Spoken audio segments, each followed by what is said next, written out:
Hello, friends. Welcome to another episode of the Trevor Ohlsen Show, episode number sexy. No, episode number 60. Oh my god. There we go. Good start to the show. Nice little asthmatic attack. Woo! Getting to it. Episode number 60. What's the date? Wednesday, May 12th, 2021. I am your host for the evening, your recovering host for the afternoon, for the day, for the morning, for the night. Trevor Ohlsen, good to be here. It's a pleasure. Wow, that was funny. I'm feeling much better than I was. I was pretty sick last week. I was sick from, it was a cold, but it was a really bad cold. It was almost like, probably wasn't a flu. I don't know if I ever had a fever or anything like that, but I didn't do anything Thursday or Friday. I just laid around. I talked last, I think, Saturday on the podcast on Patreon. Go sign up. Patreon.com/Trevor Ohlsen. I talked about how I was watching Scarface and Rain Man and Rango. Because Rango fits in with Scarface and Rain Man, right? As the archetypal classics. So, I didn't do much. Stayed home from the gym on Saturday as well. I was supposed to train. Didn't do that. Got back in on Monday. Was feeling pretty good. Still taking some medication. Just, the old cocaine. No cocaine. All I've been taking is like a nasal decongestant for like the pressure. You might noticed, I have noticed, past tense, you might notice rather, how I have a slightly nasally tone. I really like it. I think it makes me sound more sophisticated, more intelligent, more cerebral. No. I'm getting better, which is good. And I went to work Monday, which was great. Well, it's funny, I can say went to work. I haven't had a job in 5 years. No, I'm training at Anytime Fitness, doing that. That was good. Full day yesterday. Had a great time doing some radio interviews, which gave me the illusion that yes, the music industry still exists, and that I am in fact still in the business. And so I was up bright and early. It was in Escanaba. I left here in Iron Mountain. I was up at 6, out the door by 7. And then I got to Escanaba. There was a time difference there in between. So I had a radio interview with TJ at 97.1 WGLQ. 97.1 with TJ, and I brought along my good friend Kevin Chown. It's just more fun. I love Kevin, and he is he lives in Escanaba. And so we're catching up on lost time that we experienced in the pandemic. So it's nice to be able to see him. I've been seeing him kind of more frequently as of late, which has been great because we didn't see each other so much throughout the year. It's amazing how many relationships ended due to COVID. And Kevin and I were just discussing yesterday. I'll get back to the interviews. How I think for me, like definitionally, COVID could be described as this force that shattered everything fragile. So, I mean, if you had fragile health, core, how do you say that? Morbidities, something more, morbidity. It shattered anything fragile. Fragile health, fragile relationships, fragile career beginnings, fragile businesses. It just wiped out anything that wasn't already, that hadn't already solidified. And that's kind of, I like that describing it like that. I think it sounds nice, sounds thoughtful, and it was my own idea. So, so we did some interviews, 9:15 a.m. with TJ, and then 10 o'clock with Craig Warple. And so I filmed the interviews as well on my device. This fucking thing I can't get rid of.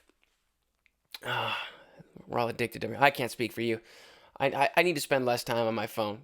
I don't even spend, I try to be very cognizant of the time that I spend on my phone, and yet it still just sucks me in all the time. It's usually with podcasts, though, so that's my excuse. I'm like, well, sure, I'm on it like 5 hours a day, but I'm learning things. But the radio interviews were great, and like I said, it sort of gave me, the illusion's not the right word, but it reminded me like, yes, I do music.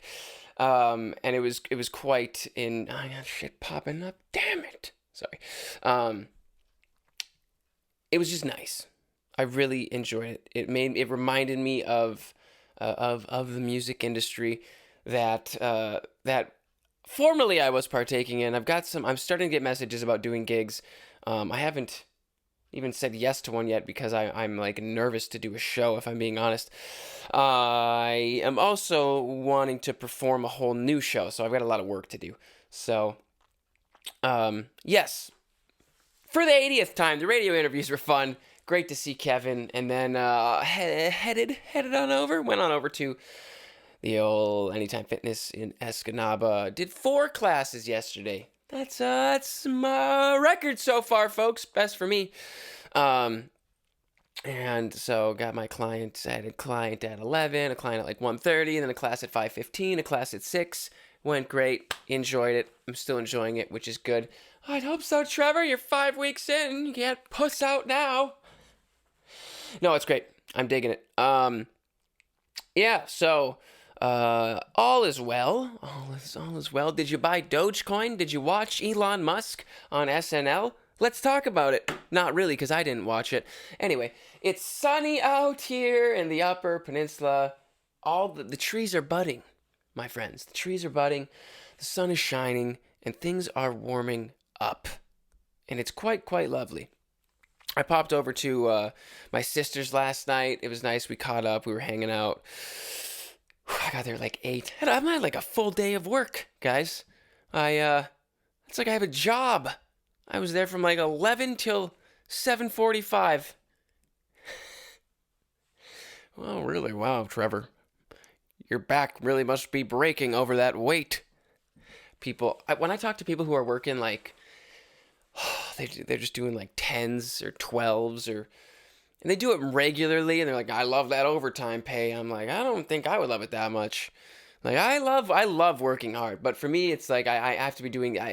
If it's not something I love doing, I'm like, while I'm doing it, and maybe my mindset is slightly different now, because I think when I was younger, I would conceptualize jobs as trivial, as like jobs I didn't like, and so I would conceptualize their triviality. But maybe that wasn't the right way of looking at it. It probably wasn't. In fact, I'm sure it wasn't.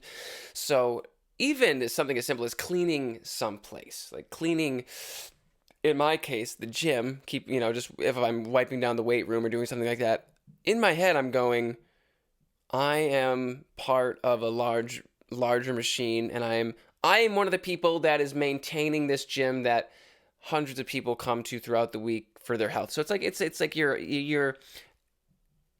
the idea, like everything that you do matters. And it really is. It's a much better alternative to the nihilistic worldview of nothing matters at all. So let's just fuck off, and then when that doesn't work, we'll just kill ourselves. Just kidding. Well, most people don't. I wonder what percentage of people commit suicide. Let's see. How many people? What's the percentage of people who commit suicide? Let's see if there's a number. The age-adjusted suicide rate in 2019 was 13.93 per 100,000 individuals. Okay, so at 14 out of every 100,000. The most suicidal countries, I can't say them. Like how do you? Jeez, Guyana, Lesotho, and Russia. All right, let's not talk about suicide. But it's incredible how, for the most part, I mean, most everybody knows somebody who's committed suicide, and suicide's difficult. I've talked about my friend Jake, who he committed suicide, and it's uncomfortable to discuss. It's maybe not uncomfortable is not the right word, but it's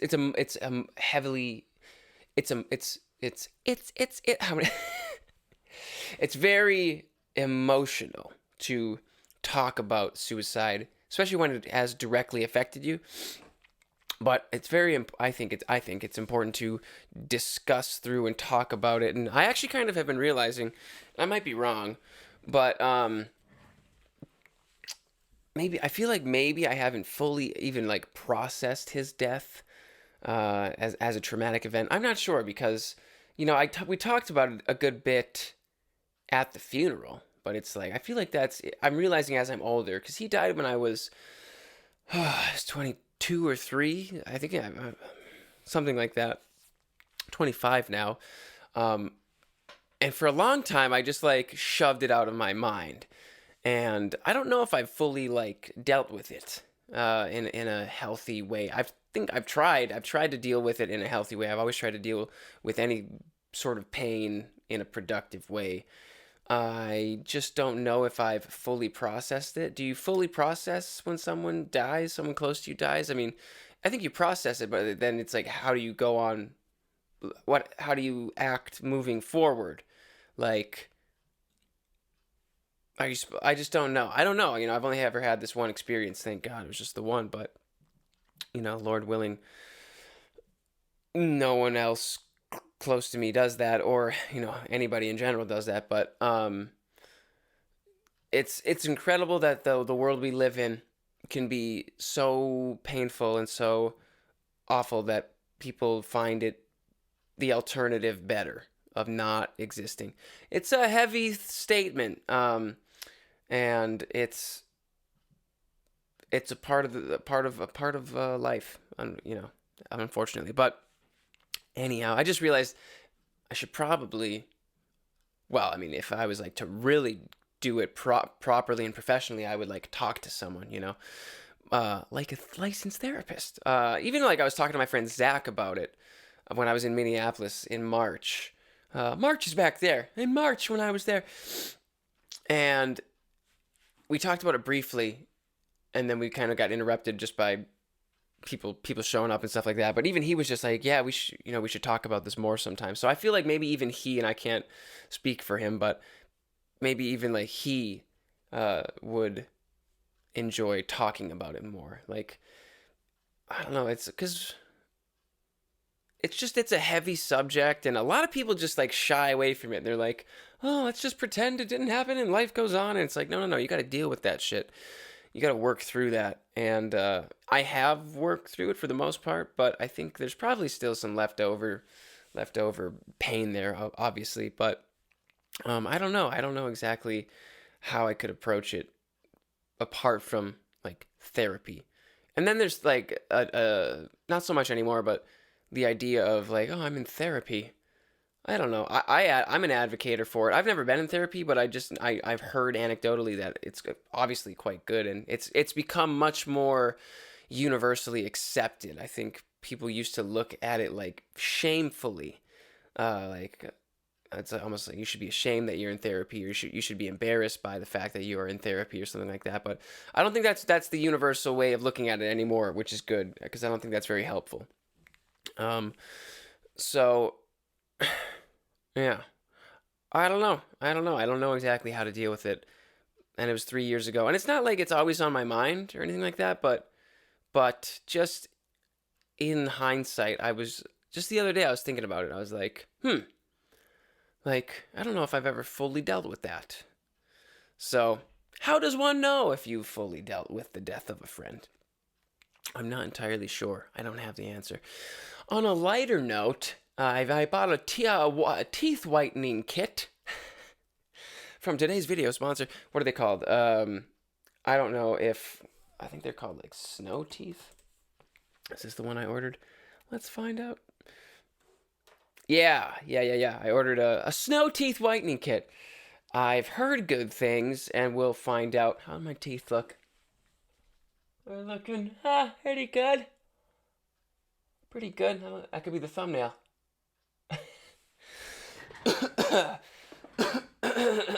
Pardon me.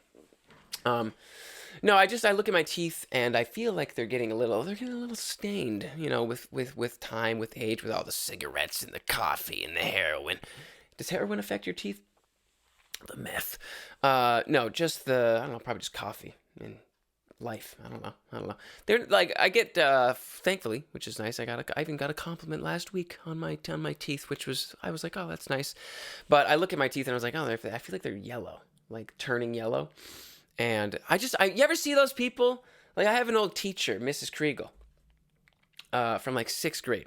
like an old teacher from back then, and she's always had the whitest teeth, and I've like pointed it out to her probably multiple times over the year, and I'm sure she's heard it many times. And I'm just like, do you whiten your teeth? Like, what are you doing to your teeth? Are you just like wiping snow on them? And yeah, because that would really work, Trevor. That makes sense. And she's like, no, just brush and floss. So some people just have really white teeth. I don't know exactly why that is. Maybe just genetics in general. It's like some people look a certain way. Some people have a different weight. Some people are naturally going to be heavier, naturally going to be skinny, whatever it may be. Some people just got the pearly whites. I have decent teeth, but I'm gonna whiten them, and hopefully, I pray to God, it doesn't hurt my teeth. And I say that because I tried Crest whitening strips one time, and I don't think I will ever use it again because I put them on, and the shooting pain, for whatever reason, that I had in a tooth, without exaggeration, literally dropped me to the floor. Like I fell down onto my knees in pain and agony. And it was really short-lived, but it was like a hyper-intense nerve pain in one of my teeth. And it was so unpleasant. I just took that shit off, and I was like, I'll have fucking black teeth before I do that again. But I bought this teeth whitening kit, and it's supposed to be the best out there that's relatively affordable. I think it was like $150. And, so I mean, it's not like it's like few $1,000s. You know, maybe in the future, if I really wanted to, I get my teeth professionally whitened. I don't care that much yet. I'd almost like to get Invisalign for my bottom row and like straighten them out, because fortunately I have a massive overbite and big front chompers, and it just covers it right up. But take a look. There we go.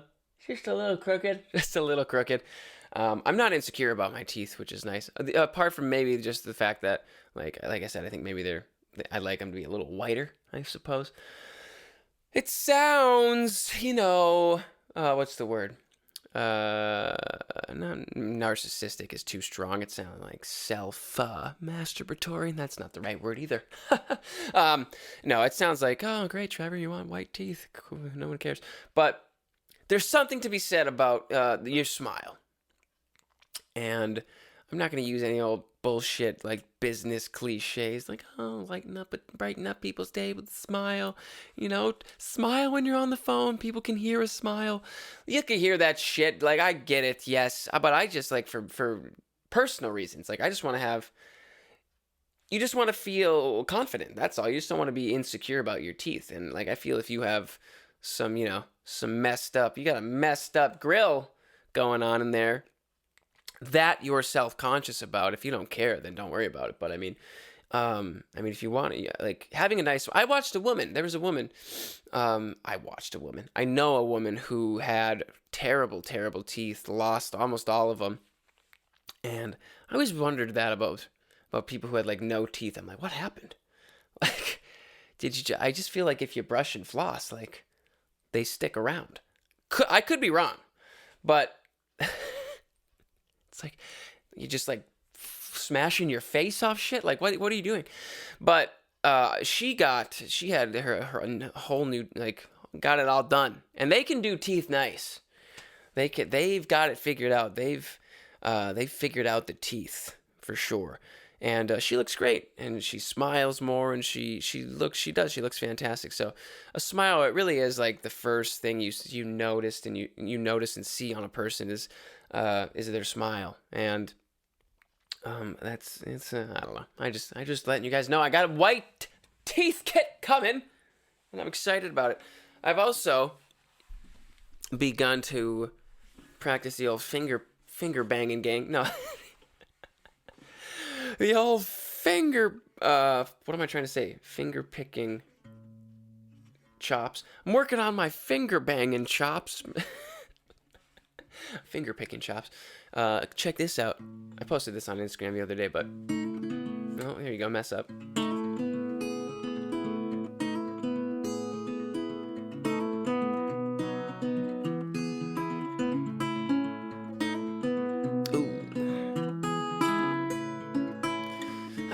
opened up my soul in hopes that it would grow. What song is this? Let's find out. It's called Made for You. I wrote it a long time ago. I'll play you guys a little section of it. Get ready for it. I opened up my heart and you walked right in. Would you stay a little while? I might be a little rusty, I've yet to be so lucky in what feels like the longest time.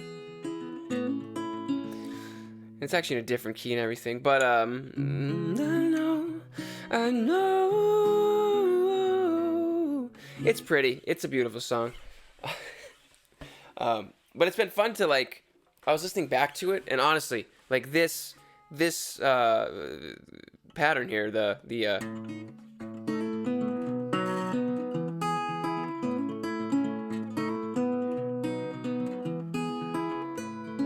I heard that and I was like, I don't know how I play that at all. It's like, I don't remember how I did that. And so I had fun. Like, I relearned it quickly. It comes back quick. When you've been playing for a number of years.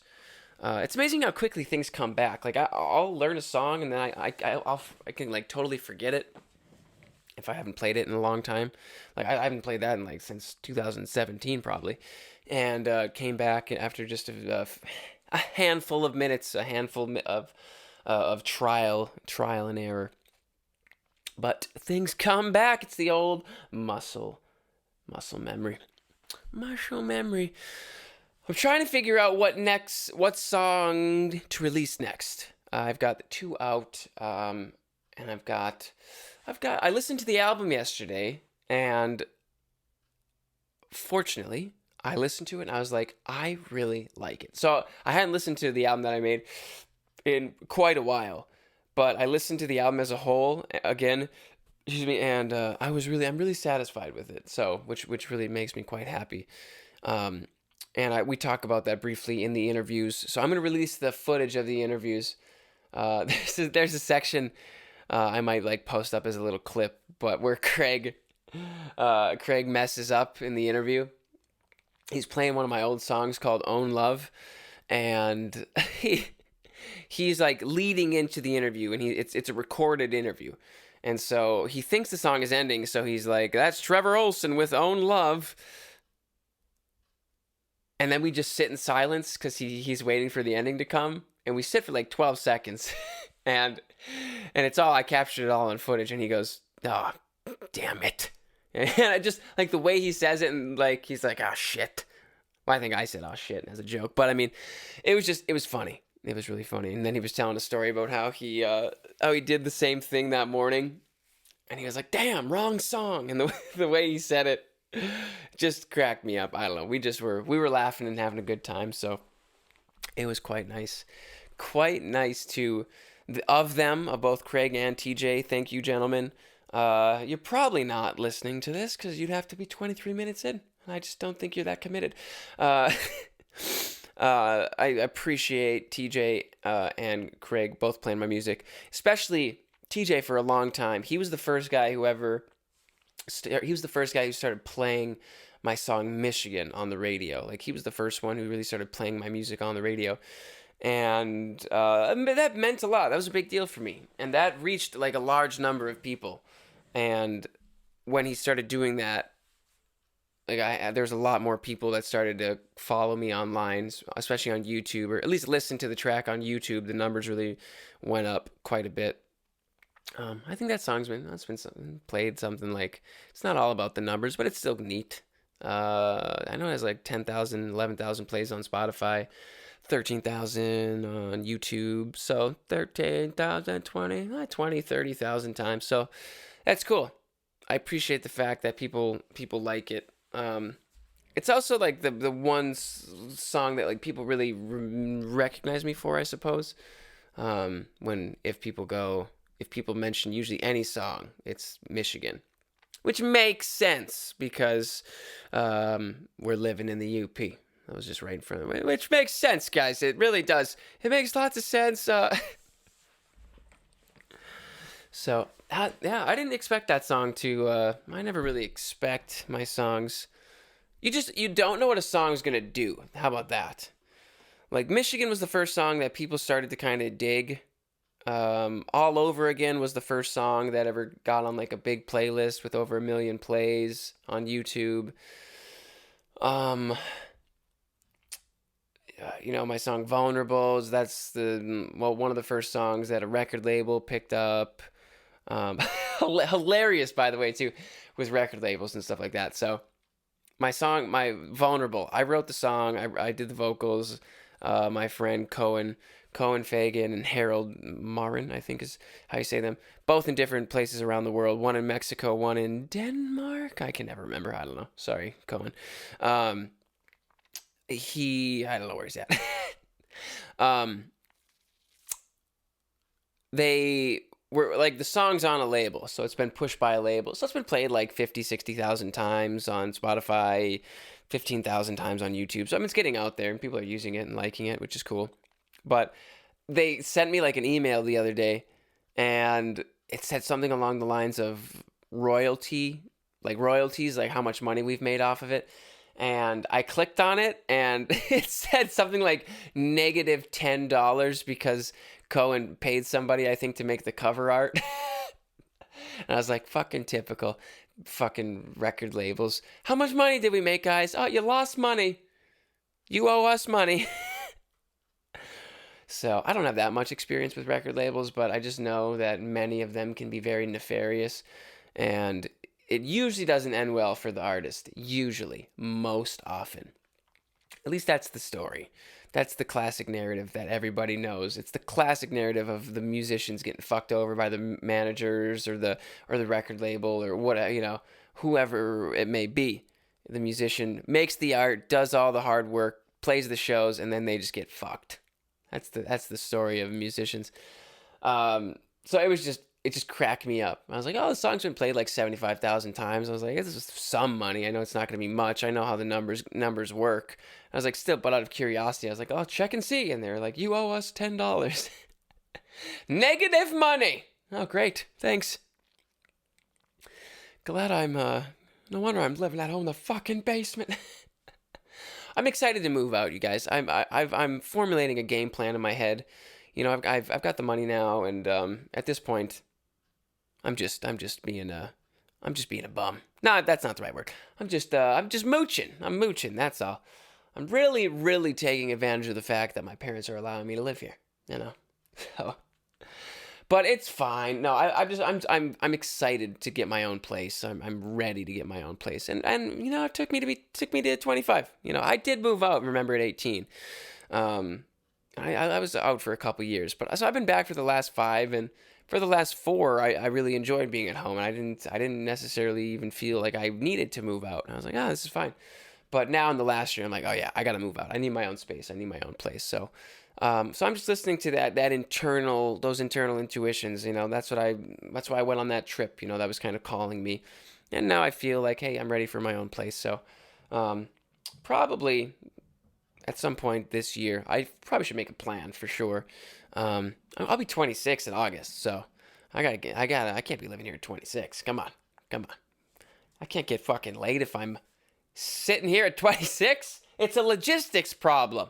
All right, my parents don't want me banging here, and that is a true statement, which is hilarious. I remember my dad one day pulling me aside, son. We don't want you to have sex here anymore. What? Why, Dad? Makes your mother and I uncomfortable. I felt so awkward. I was like, oh my God. Now my father's hampering my sex life? No. But I just need my own space. That's all. I'll get my first little starter home. I'm not expecting anything fancy, nor do I want really or need. I mean, I guess everybody wants something, I suppose, but I recognize, like, I don't need like a brand new car. I don't need a brand new house to be happy. That's really not me. It's never been me. Like I said, I have a few nice things. I have a nice jacket and watch and shit like that. And as soon as I got those, they're nice and I'll have them forever. But I was like, oh yeah, this can't buy happiness. But just having my own place, that'll be cool. So All right, friends. Hope you enjoyed the show. Keep doing your thing. If you'd like to sign up on Patreon, gain access to a bunch more podcasts that I do every Saturday, only on Patreon. It's like $5 a month or more if you want. It's also the best way to directly support me, and then of course buying all the tracks on iTunes as well. That's the other ideal way that you can support me. So, and share all this with a friend. Tell your friends. All right, keep doing your thing. Come train with me at Anytime Fitness in Iron Mountain or Escanaba. Just shoot me a message. We'll schedule. We'll get you in. I'm teaching Mondays and Wednesdays and Saturdays in Iron Mountain, and Tuesdays in Escanaba. So feel free to come train with me. A lot of people were telling me before I even was a trainer, they're like, I want you as a trainer. And I'm like, there's legal issues. I can't train you, nor do I have the time. But now you can come and I can do it legally. And I'll put up with your shit. All right, guys. We'll see all of you on Saturday. Have a great rest of your week. Keep working hard. Keep doing your thing. And we'll see you later.